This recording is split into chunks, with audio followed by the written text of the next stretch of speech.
Guys, wow! Tumutulo yung mantika! Wow na wow! Mga nagtatanong po kung paano ko ginawa yung itlog na maalat ko, eto, ipapakita ko sa inyo. Ayan, tubig ito, tubig. Tapos asin, ito asin. Asin. And then, yung dahon ng laurel, yan. Tapos, dapat buong paminta ito, yung buo. Kaso nga lang naubusan ako ng buo, kaya durog na lang yung ilalagay ko. Yan. Tapos, konti lang. Para ito yung mag sa shell ng itlog. Yan. Tapos lagyan ko ng asukal. Ewan ko kung merong asukal dun sa napanood kong tutorial. Pero yung ginawa ko kasi dati, nilagyan ko, kaya yan. Kontsya-tansya. Saka mo siya lulusawin. Yung mga yung mga nilagay mong asin, ganyan. Pwede mo siyang tikman kung napakaalat naman.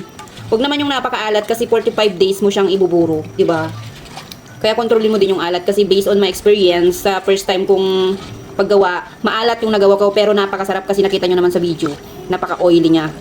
Yun naman talaga yung goal natin, 'di ba? Yung nagmamantikang itlog na maalat. Actually, guys, ang dami ko nang na-try na paggawa ng ganito. Una yung kinukoat sa asin. Alam nyo yan kasi napapanood nyo din siguro yung mga upload ko dati. Tapos, nag-oil naman siya, pero hindi siya ganun kasarap. Ito talaga yung naging success ako.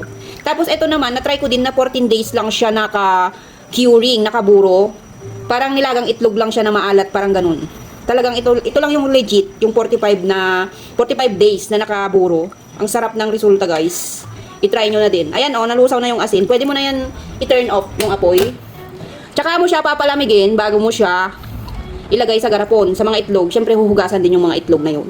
O, ayan guys, na-wash ko na yung itlog. Ayan, o. I-check nyo din habang nilalagay nyo sa garapon kasi baka may crack.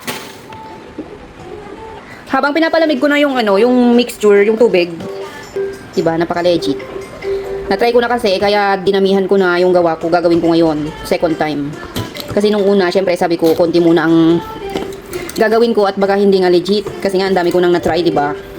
Legit pala. Kaya ngayon, bumili ako ng 2 box. O, ayan, malamig na siya. O, malamig na. Ibuhos na natin.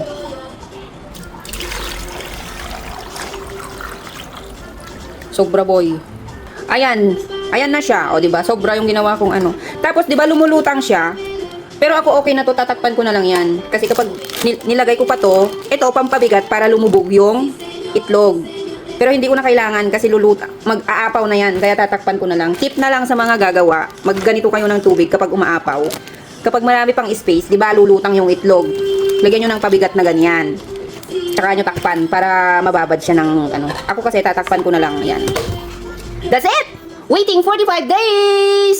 Ayan nilagyan ko din siya ng note. Tapos, hindi mo na kailangang ilagay sa sa loob ng rep. Ilagay ko lang dito Dito sa area na to.